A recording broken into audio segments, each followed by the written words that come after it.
appreciate it. Very good. I enjoyed what you said because, I mean, sadly, what you're saying, we hear it 100 times a day. Common, very common. But one thing I would like to re-emphasize what he was saying is our responsibility as fathers, even in blended father situation, that we continue to be the man. Yeah. Because even though if the baby mama, the wife, is within our household, we have rules and regulations. You know, can't no one just walk in your house and dictate anything. But once they leave your home, somehow in our mind we feel we are less than the daddy or the father. And that's about as far away from the truth as you can get from it. So with that, excellent example what he said, now let's learn how to do it from a distance. Because there's three aspects I want to talk about today. First thing I want to talk about is the difference between the Office of Attorney General and what they call the 4D court or the child support court. So if you got your pen and a piece of paper, I'm gonna give you some free advice today. So normally it's billable hours, this is fun time hours. So it's very important to understand if the mother will put you on child support, basically you're gonna be in what they call a 4D court or Attorney General court. Or the best way I like to call it is you're in bootleg court. They have one agenda, only one. Who can guess what that is? So knowing that if she puts you on child support, it's all about money. Who should put who on child support? You should put yourself on child support. You should put yourself on child support. Now the sad part about it, unfortunately, when you think about putting yourself on child support, what's the first place you go to? Child support office. So you don't go to the place that penalizes you to do nothing. So, but you only do with the knowledge that you have. Yeah. So that the new knowledge is when you put yourself on child support, or if you're currently on child support, you want to go to what they call a district court, better known as the real court. Those judges are governed by the Texas Family Code, as well they are governed by the federal laws, not Dallas County payroll law. Total different words. Office of Attorney General and 4D court is a collection agency for the welfare system of the state of Texas. So if I'm the collection agency for the Office of Attorney General, you on child support, I'm collecting your money. Do I really care about investing and finding your kid? Let's just call it what it is. You really don't. What I really want is you to get a better paying job so I can increase your child support so I can meet my budget. Child support is a multi-billion-dollar business. So when you get on child support, don't get mad, get educated. Because at the end of the day, knowledge is power.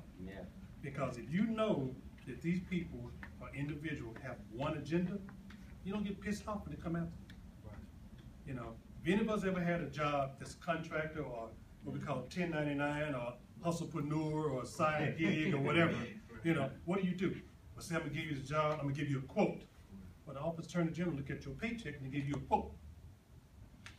You look at the quote. If the quote is not satisfying to the customer, what do? You adjust it. You do business. Hey, I can't pay that. Or I need a little bit more than that to do the job. You negotiate until when? You satisfied. Once you're satisfied, then what do? Sign right here so you know what's going on. Why do you think they make you sign a piece of paper when you get there? It's real simple. It's business. In all contracts, we have what we call our CYA, cover your, but you also have an option to opt out. Most of us forget in all contracts, we have an option to opt out. That's district court. If you're on child support, you don't like the terms and conditions of your contract, opt out. So how do you opt out of child support? The main reason why the Office of Attorney General is in your business because they're taking care of your child. By way of Medicaid or any type of government system. If the baby mama go downtown, get some Medicaid, they're gonna say you have to name a dad. It could be baby daddy, it could be the man with the biggest wallet. You gotta name a daddy. That's why the old saying, mama's babies, daddy's maybes. Yeah. Yeah. You could be in an interracial relationship and find a chocolate black brother, and you can say, he make more money than you, that's the daddy. And until he prove it differently, guess what? He's the daddy, he's paying. But if she's real slick, she don't make him pay and put you on child support. And if you two don't know about it, guess what? It's called a double payment. It's business. It's less. Wow. That's wild. As crazy as it is, but how many of us did a job, looked over at the neighbor yard, and they fence broke too? Yeah. What's that called? Prospecting? Yeah. So, in looking at child support, don't get angry at the system. It's a business. As we say, gain peaks gain. Now you know all y'all want is my money.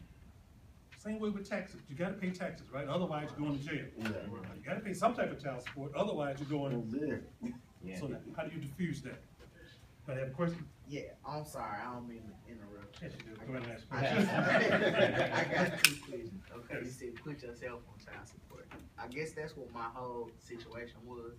But for me, I've been on my own child support team. You know what I'm saying? So every struggle, every, you know what I'm saying, aspect that you can come through, I went through. I graduated high school. I had people in my life that, you know what I'm saying, made a positive impact in my life and made me to where I am now. I just wanted to make sure that, like, if I put myself on child support, that I was able to have something behind me, but I also wanted my daughter to be set no matter what happens.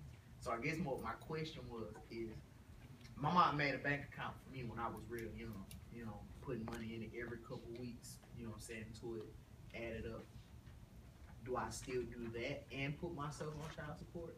I guess I don't want to be double jeopardizing myself. Double jeopardy?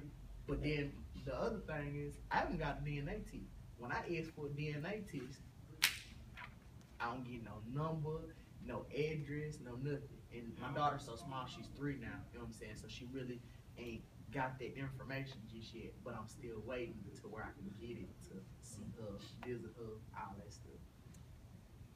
Great question. What I'm gonna do, that's my second phase. Okay. Because what we're doing now, no, that's great, because you're anticipating, well, we first identified the 2 sources. Right. Office Attorney General, Right. there's the district court. So we know if the Attorney General puts you on child support, what happens? Now, what if you did put yourself on child support? Where are you gonna go? You wanna go to district court. Right. Now, you said, I don't wanna be double jeopardy. Fine, so now, what is child support? Let's just, everybody say child support. Class, everyone in this room, what's child support? What's the first thing popping in your mind? Taking care of the baby mama. Money. It's the first thing that pops in my mind is money, right? Mm-hmm. In actuality, when child support was created by the federal government, there was a tool utilized so the children have access and possession to both parents during a divorce. It never was about the money. That's the origin of child support. It was right on point, weren't you? That's the origin of child support. And why did it become money? So many fathers opt out because of conflict with the mom, and the mom needed to help, so they turned to the government for help. The government said, you know what, I ain't taking care of your kid. You lay down the major child, you take care of the child. So now all of a sudden became a financial responsibility of the state, which now makes it commercialized, which now makes it a collection agency. So now, when you really learn about child support, it's access and possession at a visitation center. We learned that for both parents. But my question is, why are we so quick to opt out on child support when the mama pisses off? We give up our visitation rights. Why? It was a perfect example. I was at Mountain View College, and I just got the signals my first 5 minutes spot up. You think about this. If I walk up to you right now and say, can I borrow that watch? You give it to me just to look at it, but then I put it in my pocket and I start walking this way. You're probably going to do the Matrix. You know, but then it's a watch. But then all of a sudden, the baby mama move away. Don't tell you. What do? We're still upset. We don't even know 1 or 2 things. We're going to be extremely pissed off and commit a felony, or we're going to do nothing. Forget about it. Forget about it. It's on her. Exactly. It's on her. That's the best way to do it. You know what? But think about this. Now we'll get back to your question. When you create a child support, then we'll come back to your visitation. When you create a child support, the main thing you're creating it for is what? To create an infrastructure for your 3-year-old child so you can have access to possession. You can't pick her on the phone and call her. But then there's 4 layers to visitation. We're gonna break that down on the last leg of it. In your case, you're in the first layer of visitation. First layer of visitation from birth to age 3, you don't have no rights. On paper, you ain't got no rights. You got legs stand on and the pit pockets or whatever. You know what I'm talking about, right? You ain't got it. However, you have rights to the child. So typically the order is designed from age birth to age 3 is in the condition of the mom. But what have you created? Now, the baby, the reason why they said it because the baby is a baby. You don't want the baby traveling from one house to the next house. One house to the next house. Why? It's gonna make the baby sick. But say you design the child support order yourself, and you said from birth to 1, I would go physically visit my child for 2 or 3 hours a day. And him or her hear my voice, feed them, change a little poop diaper, I'm through with that. However, from age 1 to 2, I want to visit for 4 hours, take him outside to the backyard, play with him or her for 4 hours. But then from 2 to 3, I want to be able to keep him all day long on a Saturday, but visit him during the week. But then at age 3 years and 1 day, the state of Texas says you're eligible for first, third, and fifth weekends, and 2 hours 1 day out of the week. State law. You see? But you have to create an order first. If you go to the Office of Attorney General, they will send you a paycheck stub, times 20% for 1 child, 25 for 2, 30 for 3. That's how much you owe. You got insurance, so you on Medicaid anyway, give me $113. Next. That's true. That's true. That's true. Ain't gonna treat you rough. But you put yourself on child support. But they don't treat you rough. So first thing first, you get educated. You know, and everything we're talking about, the last leg of it, when I come back, I'm talking about the app, you have that access and possession also. So now, you know, I don't want to go to the Attorney General. I want to go to district court. My child is under the age of 3. I know the rules of that. But now your child turns 3 years and 1 day. So from age 3 years and 1 day to age 10, you got first, third, and fifth. No one can dispute that unless you make a mistake. Family violence, catch a crime, something like that. She can't move away. Now, she does. You know, the order says you are eligible for access and possession, visitation rights on the first, third, and fifth weekend in 2 hours either on a Wednesday or a Thursday. Pretty much. But your child support order says standard, unless you guys customize it in a divorce. So then all of a sudden she moves away. Now, here's the great thing about this, the beneficial that you learn about. In a child support order is typically 13 pages. 13 pages. How many pages talk about money? 1. Most of It tells you your name, how much you make an hour, time the percentage. That's what you pay. And it says how much insurance you're gonna pay. Sign here. So if you got 1 page that tells you money, what's the other 12 pages? information. Accountabilities of who? Me. The mom. So you have 12 pages of opportunity to make a mistake. 12 pages of opportunity to make a mistake. I got waved that, that's my second part. So with that, if she got 12 pages of opportunity to make a mistake, how many have she made already? Let's see. She moved, didn't tell you, that's 1. That's called geographic restriction violation. That's almost like parental kidnapping. Put it in criminal terminology. Okay. Then, obviously, she changed the phone number or blocked the phone number where you can't interact with your child. That's 2. Then she denied access and possession visitation rights. There's 3.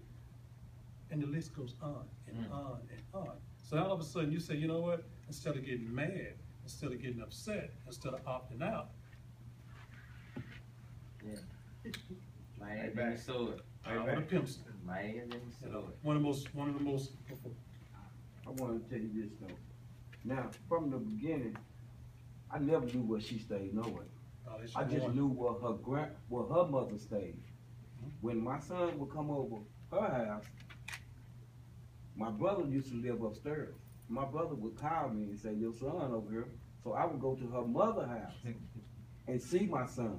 Or either go get him and she'll let me keep him for about 2 or 3 days or something, and I'll take him back. Let me correct you. Why is she letting you keep your own property? I don't know. Good answer. You don't let her keep your car. I'm coming to get your car, I bring it back, but I feel like it. Well, I know this. I wasn't gonna put up no arguments with him. I wasn't going to jail. That's all I know. I wasn't going to jail. You know, That's a good answer. before I go to jail, You'll stand down. yeah, I leave. And that is a common, what's the word I want to use? That is a common decision we make because of lack of knowledge. Once she put you on that contract to make you required to pay child support, I was there. I was right there. you with her. signed a contract with her, the state of Texas, and you. You did the work by way of creating a child. She managed the property by way of delivering and keeping up with it. Okay? Now, since this is a commercial business, let's treat it like commercial property. Okay, so now, you have my property. I have a contract. At what point do you call out the collection agency and go get your stuff and repossess it? Let's call it what it is. How long has she violated that contract? Right. Exactly. Long time. So at this point, if she has violated the contract, then you're paying for it. You're paying for it, right? Yes, sir. And if your son said, yo, dad, I need some Jordans, that's in addition to the contract financial responsibility. But if you don't get the Jordan, they probably call a few names you want to say out loud. So why are you a name caller? Because you chose not to do nothing but comply with the contract. But she break 12 pages of violation, and we choose to let it rock. You sure right. We choose to. You could have made the decision to go to jail. You could have. You could have made the decision to go to jail, or you could have made the decision to go, I'm sick of this. On the 1st of June, I call, no answer. Get 6 of those. It's called a court violation that can be issued, what they call a contempt of court. I got to wait until my 15 minutes up. Stop and go. 5 more minutes. That's called contempt of court. Basically, repossession. Now, will they automatically lock her up? Not the first one. But they'll slap on her wrist and say, move again. I dare you. Go for it. Because now you're going to say, Your Honor, she violated your contract. She disrespected you, son. You know, how do you want to put it? But at the end of the day, whose signature is on that contract? We got the manager of the contract, you got the co-manager of the contract, then you got the HNIC, they call them judges. Remember, the child support agency is just a collection. They're keeping up the books. Don't worry about them. So now all of a sudden, your son is 14, 15, 16. You can say, son, you want to live with me? Yeah, Pops, I want to go the rest of 2, 3, 4 years with you. Here, write that down for me. It's called change of conservatorship. That's what I'm talking about. You all right, bro? You know what? You just put up a fight, man. You walked up to son. Yo, the man ain't saw you in a while. You all right? You want to live with daddy? Yeah. Write that down right there for me. Sign it, date it, go to the bank, get it notarized. Walk up to the judge, here you go. Change of contract for you. How easy is that? But it's called knowledge. It's real easy. It's really easy. I had a question, now, back then, I mean, cause my kids are halfway almost grown, so I got 8, but I only got child support for 2. And the thing is, when you go in, I mean, cause I got put on child support because I didn't play no more. You know what I mean? I didn't play. So when you don't play, they want you to pay. So the situation of the matter is when I went to court, the judge, all right, cause I knew it was mine, she knew it was mine, but she named him after you know, her husband. And the thing about it is, when I went to court, I knew I didn't have a problem of being on child support because I believe in taking care of my kids or whatever the case may be. It's being involved in my kid's life, you know what I mean? Because what he feel, whatever the situation may be, ain't got nothing to do with him. So as I told him, I said, look here, man, you bring my kid to me. Let me deal with my kid through you. You know what I mean? So I ain't got to deal with her. You know what I'm saying? So let me deal with it through you. So we go to court, and the reason why she took me to court is for one, I didn't play no more. So he told her, well, you know, put him on child support, whatever the case may be, but she's named after him. So I go to court, and I mean, when I go to court, I got a problem of paying child support, but then as far as his name, I ain't got a problem with, but I want my baby to have my last name. But then the court tell me, well, and my baby, he never like, what, 4 or 5 months. Well, he recognized his name. He come on, man. I mean, he could grow to know my name, you know what I mean? Because he number 5 months. He don't know ABC yet. Right. But they about it, they tell me, well, since, you know, he's already named this here, you know, but they put my last name on the end of his last name. And I was trying, you know, and I never knew how to, you know what I'm saying, get that changed or whatever the case may be. But then I felt like I was hit both ways for, you know what I'm saying, you know, I agree with the child support, but I didn't agree with them keeping his name. I mean, that's if the baby is 99.5 mine, then I should be able to, you know, they put my last name on it and subtract his last name. I ain't got no problem with his first and middle name. So I mean, there's no way to fight that. I mean, you know, I mean now I'm comfortable. I was, you know, saying for the next man, is there any way you can fight that? The answer is yes. Remember, in any contract, there are always amenities, or you can, you know, subclause and all those names they come up with. Remember, laws were made by convicts, but they call them politicians. You know? So if there's a law made in the state of Texas, I encourage all of you guys, just by random, pick a law and read the first 12, 15 lines. And as you read, scan over it, I don't care, yibby, yibby, yibby, da, da, da, da, da. When you see the word however, and then a comma, that's their out. Meaning everything I said, I can keep you down with my thumb. When I get to however, if I'm in that situation, this is how I'm going to get out of it. It is what it is. So with that, to answer your question, yes. Using probably a 4D court, which is only care about the money. Take that same situation to a district court and said, okay, apparently she was married younger. When we got into this, I'm okay with that. I did that. But that's not her child. So I'm standing up at the biological father. Here's the DNA proof that's my child. I would like my child. And I want my child to have X, Y, Z. Now, here's what happened. Here's the beauty about it. He's going to turn to him and say, sir, is that your wife? Yeah. Is that your child? His next answer either give you your child unconditionally or you no longer pay child support. Because that forces him to take care of the child to age 18. You see the difference? You just took this law and made it work for you. So if that's your child, I ain't paying child support. But if it's not your child, give me my child. See the difference? Yeah. That's how you beat that system. Knowledge. And we'll get together and talk about it. I know we got tons of questions. I just got waved there 3 times, so I'm gonna walk away. But thank you so much for that. No, Yeah.